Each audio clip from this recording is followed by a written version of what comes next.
500 और 1000 रुपए के नोट बंद होने के 1 महीने बाद भी छोटे कारोबारियों की परेशानियां कम होने का नाम नहीं ले रही हैं। अर्थव्यवस्था में जहां पहले से ही कैश की किल्लत है, जिसके चलते व्यापारियों का धंधा मंदा पड़ा हुआ है। ऐसे में जो दुकानदार किराए की बिल्डिंग में दुकान चला रहे हैं, उन पर दोहरी मार पड़ रही है।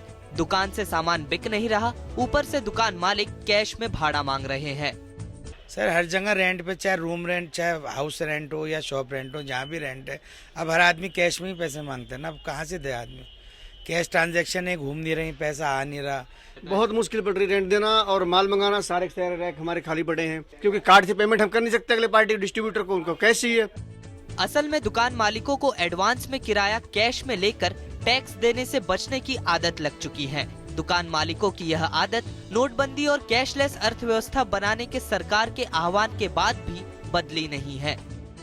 पिछले महीना हमारे से रेंट नहीं लिया और उन्होंने इसीलिए अगले महीने के लिए अब कहा है कि भाई अगले महीने दे देना इकट्ठा एक बार। मकान मालिक कैश एक्सेप्ट कर रहा है, लेकिन हमारे पास जो कैश आ रहा है वो इंस्टॉलमेंट्स में आ रहा है। तो इंस्टेड ऑफ हम पूरा अमाउंट एक साथ देने के लिए उसको भी इंस्टॉलमेंट में हम आगे पे चेक और कार्ड तो एक्सेप्ट करेगा ही नहीं ना, वो कहाँ से दिखाएगा।